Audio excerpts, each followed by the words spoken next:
you want to be healthier, yet you just don't know what to do. All these shows telling you this and that, but nothing seems to work.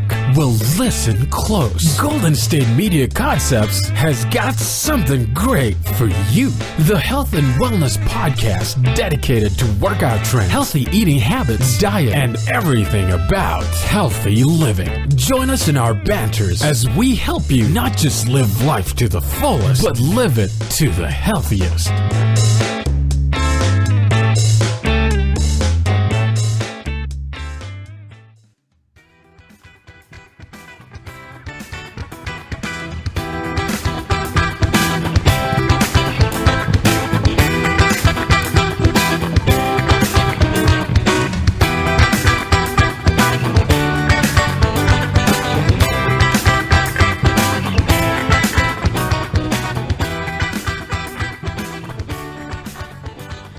Hello, and welcome to the GSMC Health and Wellness Podcast, brought to you by GSMC Podcast Network. I'm your host, Staci. And I'm your co-host, Sarah. And today we are talking about migraines. Ugh. Oh, I at least don't have one today. Right. So that makes me happy.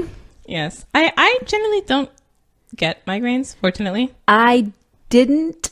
I got them occasionally until maybe the last 10 years. Mine are menstrual related, so they tend to happen when the hormone fluctuations. Yeah, because, that time of the month is so pleasant anyway. Right. Let's throw in a migraine and throwing up. Yeah, exactly. That's exactly how it should work. Exactly. But you'll maybe be happy to know that I have heard this, yes. FDA has recently approved a new drug for migraines that reduces the amount of time the symptoms last. Nice. Which is a shot. Which, that's where I was like, okay. I don't have migraines, and you had me until the shot part. And then I'm like, okay. Right. So do you get it when the migraine hits, or is it like preventative? Well, it's not preventative, obviously, because it doesn't eliminate the migraine, but right. When do you get the shot? So you get it once a month. Okay. And in the clinical trials they did, they found that it reduces migraine symptoms by 1 to 2 days compared to the placebo, which I'm already like, wait, what? That's a good thing that you're several days less, which means you had several days worth of, oh my gosh. Mm-hmm. Now, thankfully, I don't have them that bad, but I have a friend who does, and it's just, we worked together one summer in college, and just watching her lie in a dark room for 2 to 3 days, it was awful. Oh, I feel so bad now. Yeah.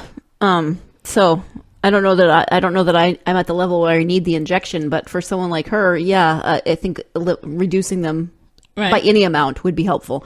But I think it's interesting that it's a once a month shot, since yours are menstrual related. It's like the reverse of birth control. And I'm going to move off that topic now. So, right. I don't know. For those who maybe count your lucky stars, or like myself, and don't have migraines, if you never had them and you don't know what they are, migraines are typically characterized by extreme pulsing and throbbing in one area of the head, and can also, like Sarah's, include nausea, sensitivity to light and sound, and can last for days. Mm-hmm. Mine are in my left eyebrow. Oh. Yeah. Oh, you're so sweet. I feel I'm saying "oh" a lot this episode. But interesting. And again, like allergies, I somehow don't have this, even though members of my family do, and knock on wood that I never will. I have allergies too. Oh. I need to find a new word besides "all." It's okay. But migraine attacks are thought to be the world's third most prevalent illness. Wow. Which is just a shocker to me, because it's just like, really? Yeah, wow.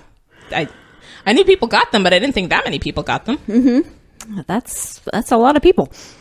And continuing with the funness of migraines and menstrual, migraines are 3 times more common in women than men. Because, it's just not enough with the period already. Right, exactly. And I would assume that that's the case because of the hormone fluctuations. Yes. So. But, on top of all the greatness that will bring you during your life, also migraines. Here you go. Enjoy. Right. Here you go. Yes. Well, and apparently I'm learning that like perimenopause and menopause can either make them better or worse depending on where you were originally. So, I mean, it's a whole process of trying to figure out, at least in my case, what hormone level to, what birth control regulates the hormones, blah, blah, blah, blah. So. Biology, you and I need to have a discussion because I feel like I got very much gypped on this whole reproductive way of doing things. Just saying. Yeah. But as part of our modern day life, along with the you shouldn't be looking at screens because it will keep you awake sort of thing, they're also thought to maybe also trigger migraines with the blue light that comes off of them. I have actually I've flipped the switch on my phone with the blue light button to see if, can't hurt is my theory. Has it helped? Well, I just did it recently, Okay. so We'll see. I haven't had a migraine, but hasn't been that long either. Right. So there are numerous triggers, and these can vary from individual to individual, including sudden weather changes, which is like the migraine version of arthritis. Kind of, it sounds like. Downpour of rain or sudden change in temperature, lack of food or sleep, stress, greasy foods with MSG, alcohol, peanuts, and artificial sweeteners. This actually really does sound like a period. Pretty much anything fun can trigger a migraine. Awesome. Chocolate, greasy food, alcohol. Super awesome. Some people will say that certain smells trigger their migraines. They have a sensitivity to smell, so I don't know if that's allergy related necessarily, but well, now, and maybe it's just because I'm so now on thinking about female reproductive system, I'm thinking of women, who have morning sickness and certain smells will make them throw up. Yeah, maybe it's, I don't know. That could be all connected somehow. I don't know. If ever I get pregnant and it turns out to be one of those pregnancies that doesn't make me like glow wonderfully, but actually sounds like the most miserable time of my life, I'm going to call it my migraine period. That's what it will be. In the same way that like people nickname their baby before it's born. You're going to nickname your whole pregnancy. My whole pregnancy is migraine. Yeah. Nice. It just, everything sounds like that. Just don't name the baby migraine, okay? No. I mean, that's a little, Yeah. that's a little harsh. That would be. But so anyways, I saw this article because I was looking up now that the FDA has this new drug about migraines. Mike.com had an interview with Stephanie Goldberg, who's a neurologist and board certified headache specialist. And I didn't know there was such a thing, about the different remedies that are often used for migraines and whether or not those are helpful. Because there's a number of things, sort of old wives' tales and what have you, that people will suggest. And science is just like, we've got nothing on that. There is no backing for that whatsoever. But if it works psychologically for you, hey. I mean, yes. But if you haven't found something to work, here's sort of the list of, what health specialists suggest, and other ones where they're like, there's no science to back that up.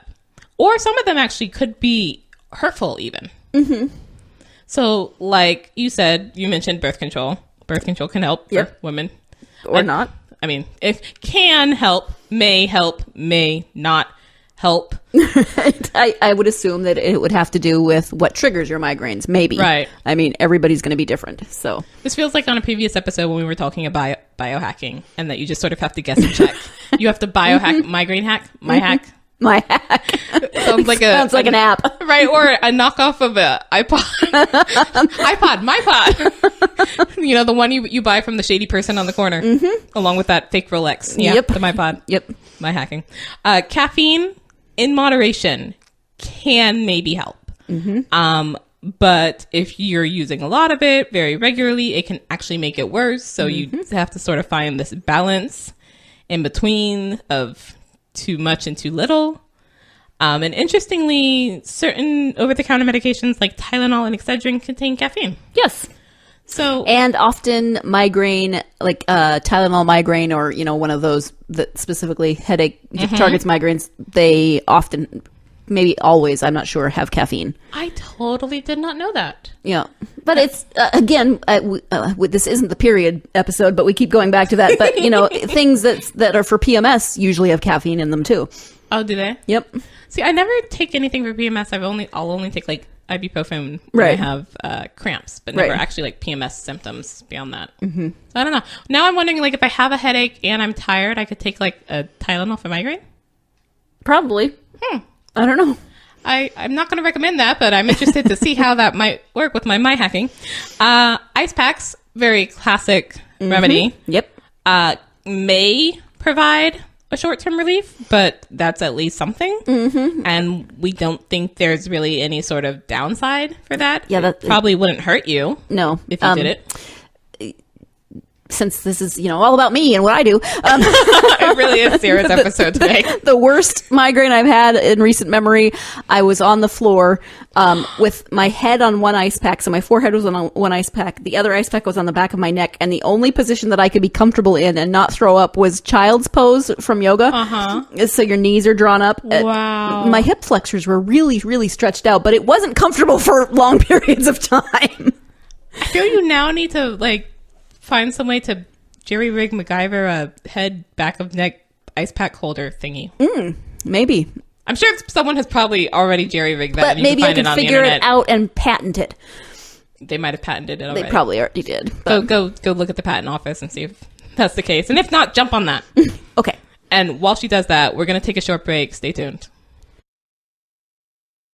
Still on the search of that one true love? On the limbo in this crazy world of dating, marriage, relationships? Well, listen to the Golden State Media Concepts Relationship Podcast, your one-stop podcast for everything about relationships.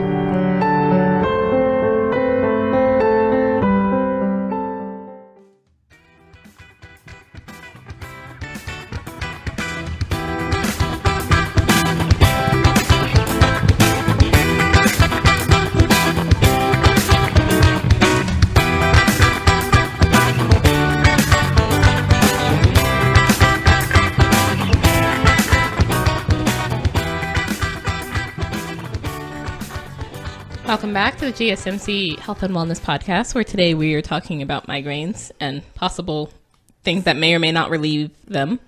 And the next one, I actually had to look up because I didn't know what this was, is a daith piercing. Yes.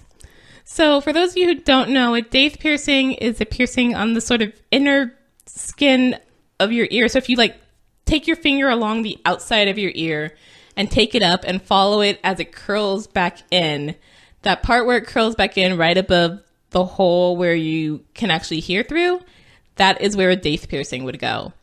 And there is some belief that having a piercing there can help with migraine symptoms. I have heard people say, yes, this is wonderful. I don't have migraines anymore. I've heard people say, didn't do a thing. I think it's probably one of those things that doesn't hurt. But you have to go to someone who knows what they're doing. Yes, you don't want a bad piercing, From period. what I've read, there's a certain spot. It's kind of like acupuncture, that there's a certain spot that works better, maybe like a pressure point.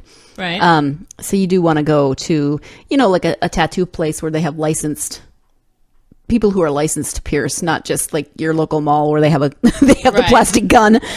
Yeah. So, although there is no scientific study to support that daith piercings help, but again, correct. Several people have said that just it helped anecdotal them. evidence. Yes.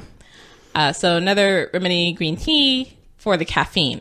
Right. There's nothing really else in green tea that science has shown could help with migraines beyond caffeine. Peppermint, lavender essential oils, along, I guess sort of this goes along with like aromatherapy, maybe. There's no proof that works, but it probably wouldn't hurt you either. It wouldn't hurt me. I'm terribly allergic to lavender. Yeah, that's right, you are. So that makes the headache worse. But yeah, no. So yeah, you want to choose something you're not allergic to. You're probably, people out there are probably more normal than I am and not allergic to every dang thing in the world. Maybe. A few of them I'm sure might be. The rest, who knows? Yeah. But for, essential oils you're not allergic to. Yes. No proof that it will hurt. I mean, no proof that it will help, but no proof that it will hurt either. Correct. Butter burr herbs, because everything's about butter nowadays in health and wellness, evidently. Actually considered the most effective of complementary treatments. Butterbur herb. Now that is one I have never heard of. Yeah. So I looked it up, and the name evidently comes from that they used to use it to wrap butter in. Oh, okay. Because, it just makes me think of butterbeer, but it's not. Well, see, it made me think of butter coffee, but then I did also think of butter beer, and now I'm wondering if butter beer is like root beer butter coffee. Butter is throwing me off lately with health and wellness. Let's just say that. And then the reference to the Middle Ages is making me think of that like 3,000-year-old butter they found in a peat bog. Did you read about that? It was No. Anyway, it doesn't matter. But it's that. So yeah, in the Middle Ages, butterbur was used for plague and fever, so it's got a number of medicinal qualities. In the 17th century, it was used to treat cough, asthma, skin wounds.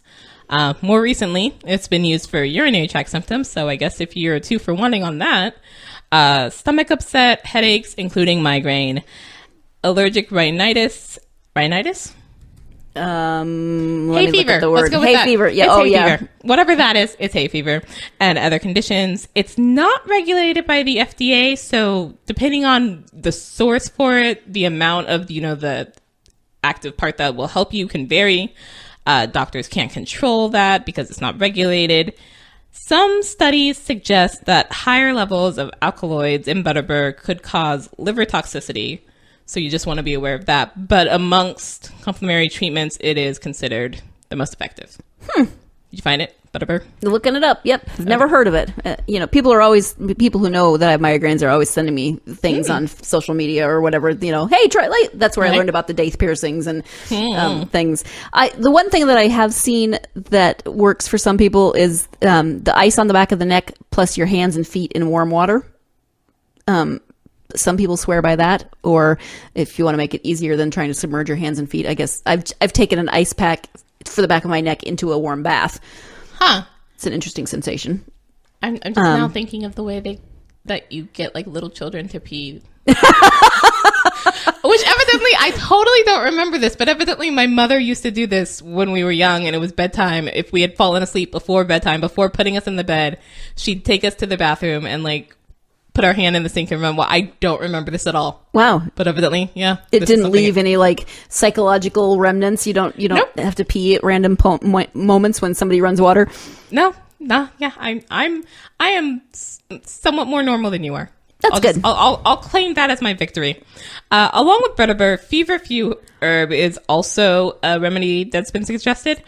It's less effective than butterbur. Butterbur is graded to have A-level effectiveness, which is the best possible score, but feverfew is rated as B-level. So, close but no cigar. I wanted to make a pun there, and I just won't. Okay. So, natural remedies to possibly consider, although, again, not regulated, so Right. depending on your source, may not even be as helpful, because if it doesn't have all the active stuff. Magnesium, B2 vitamins, both are considered viable options for preventing migraine attacks or reducing the severity of migraine. So I guess that's actually good if you can find something that prevents it beyond just, now I have it, what do I do? Right, yeah. Stop it in its track. There was a remedy that was suggested about Coca-Cola, which, okay. I mean, I know Coca-Cola was originally supposed to be medicinal But for something. yeah. But it also had cocaine. Yeah. So cocaine was also, and arsenic was, Yeah, but lots of things things. we used to consider medicinal. Very interesting if you've never looked that up. Nowadays, it's probably recommended for the caffeine again, but it's worse than if you were just going to do coffee or green tea. Right, because there's all the chemicals in it and Yes. everything else, yeah. And that artificial sweeteners, such as those in diet sodas, should be avoided because they're known to actually be a trigger for migraines. So a Diet Coke could actually make it worse. So don't do that. Don't drink soda, period, but don't do that. Acupuncture, again, sort of along with the daith piercing. There's no real scientific data that suggests that. This is probably still more also anecdotal, Right. but it doesn't hurt. Acupuncture works for so many other things. I'd be interested to know if people have. I mean, I know people have tried it. I just haven't talked to anyone that's actually tried acupuncture for a migraine. Yeah. I should look into that. And then Botox. I've also heard this. Yeah, on the forehead. But then does your forehead stop moving like with regular Botox injections? So it can. So Botox is FDA approved for people with chronic migraines. And insurance actually generally covers it for about once a year, which I'm like, really? Okay. Wow. And now I'm wondering if people have been like, oh, I have terrible migraines when they just really want a Botox. Right. Oh, hopefully they have a more ethical doctor that actually talks about them and their history and, has a conversation rather than just saying, oh, okay, let's give you Botox. Right. It can do the Botox for migraines, can also do the Botox for not migraines. But if that's something you don't want, you can ask the doctor to sort of inject it. It's either higher or more in, so that it's only affecting the migraine and not affecting like your muscles. Interesting. Yes. But the doctor does warn that frequent injections can cause a resistance to Botox migraine soothing effects. Mm-hmm. So that's probably part of the whole only once every 12 months thing for insurance that they have. But I mean, at least it's covered by insurance. Yeah. I wonder if it lasts for the whole 12 months. Yeah. Oh, wait, because the new drug is you have to get a shot once every month. Right. But Botox is supposed to last for a while, period, even if you're not getting it for migraines. So, Yeah, now that would really suck, though, if like Botox really works for you, but only for like 6 months. Right. And then it comes back and it's just like, my insurance won't pay for another 6. I apologize if that's the case, listeners. I didn't want it to do that. There's also suggestion for gluten-free diets. I'm not sure where this even comes from. Like, what's the thought process that gluten-free would help a migraine? I don't know, just a trigger maybe. I mean, I know people with gluten sensitivities can get headaches as part of it. Nausea. I'm not 100% sure. Maybe. I don't know. We're going to take another short break and try and figure that out. So stay tuned. Tired of searching the vast jungle of podcasts? Now listen close and hear this out. There's a podcast network that covers just about everything that you've been searching. The Golden State Media Concepts Podcast Network is here. Nothing less than a podcast bliss with endless hours of podcast coverage. From news, sports, music, fashion, cooking, entertainment, fantasy, football, and so much more. So stop lurking around and go straight out to the Golden State Media Concepts Podcast Network. Guaranteed to fill that podcast itch. Whatever it may be. Visit us at www.gsmcpodcast.com. Follow us on Facebook and Twitter, and download us on iTunes, SoundCloud, and Google Play.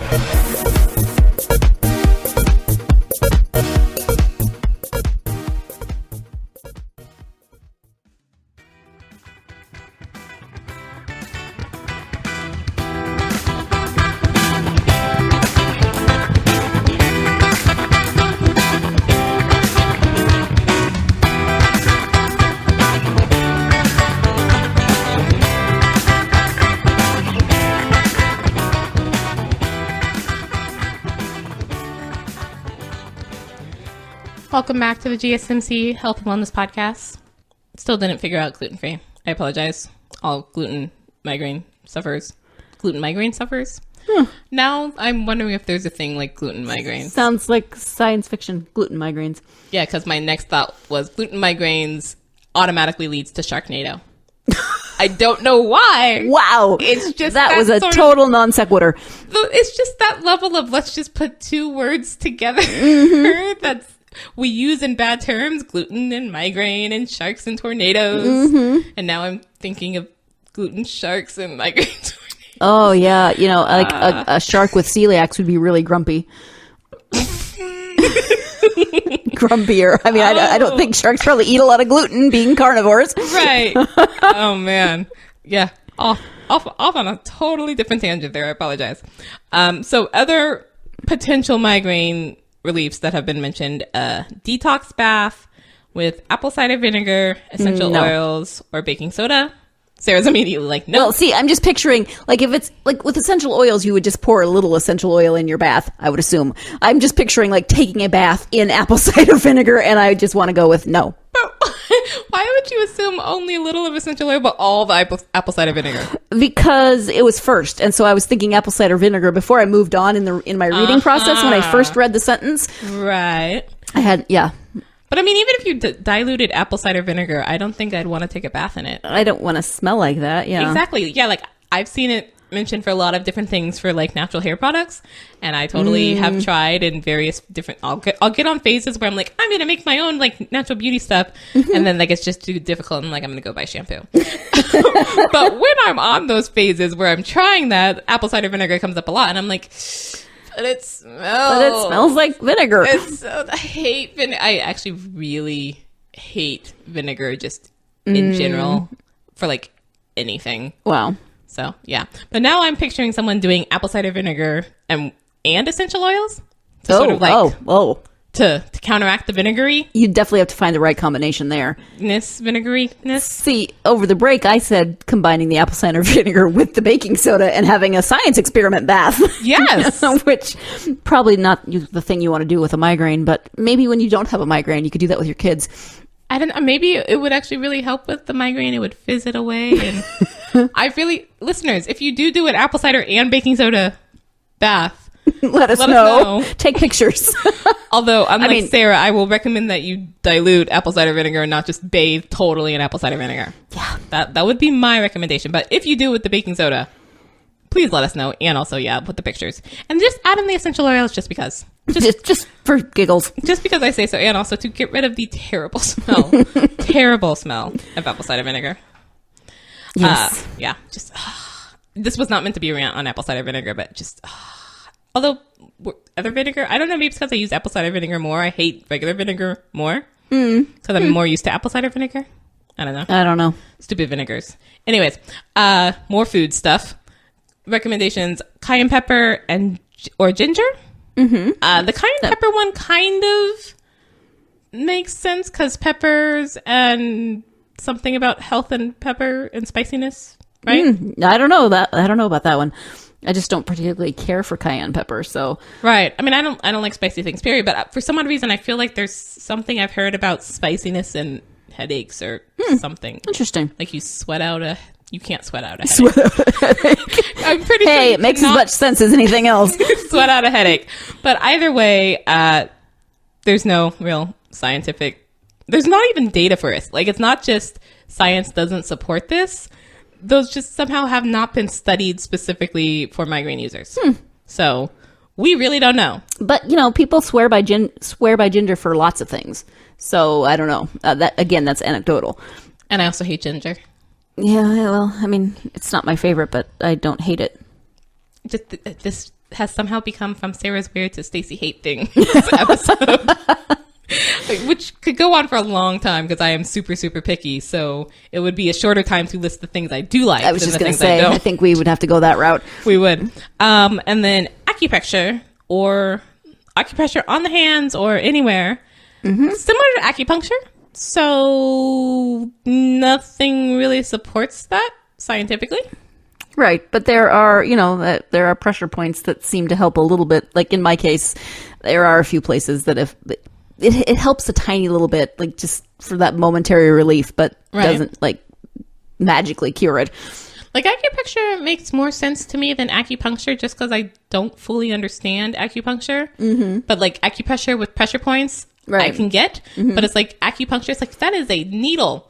That is a small thing you're putting that in. It should only be affecting that like minuscule little area. How does that help anything? I have a friend who did it she had horrible, awful morning sickness, like you were talking about earlier, and acupuncture actually helped. So I don't know. I'm just happy that it helped for her. I mean, acupuncture makes sense in the same way, like where you have just a regular headache, and for some people, rubbing your temples helps. Right. Doesn't help me. And sometimes if it's a tension headache, like having someone rub your shoulders can relieve some of that pressure. That's a slightly different theory, but. Oh, yes. So, anything for you, Sarah? Anything you feel you've gained from this episode? I'm gonna look into butterbur, but the one thing I just read was don't drink it as tea because it's toxic. Yeah, I mean, again, awesome, but also liver toxic. So, so don't drink it definitely with alcohol. Right. Do not take your butterbur with actual beer, butter beer, or real beer, a butterbur beer. Oh man, nope, not going there. Yeah, so. that's sort of science's take on things. But again, for some people, it's possible that things that science says don't really affect could help you because everyone's different, possibly psychosymptomatic. And I would think that if you have migraines, you'll try just about anything. I imagine something works. Yes. Yay. So there's nothing really there to stay away from unless like you've got a bad liver with better beer. Then probably not. But beyond that, most of those where if it doesn't help, it also doesn't hurt. So you should at least give those a try. And on that note, we're going to end for today. Thank you for listening to the GSMC Health and Wellness Podcast. You've been listening to the Golden State Media Concepts Health and Wellness Podcast, part of the Golden State Media Concepts Podcast Network. You can find this show and others like it at www.gsmcpodcast.com. Download our podcast on iTunes, Stitcher, SoundCloud, and Google Play. Just type in GSMC to find all the shows from the Golden State Media Concepts Podcast Network, from movies to music, from sports to entertainment, and even weird news. You can also follow us on Twitter and on Facebook. Thank you, and we hope you have enjoyed today's program.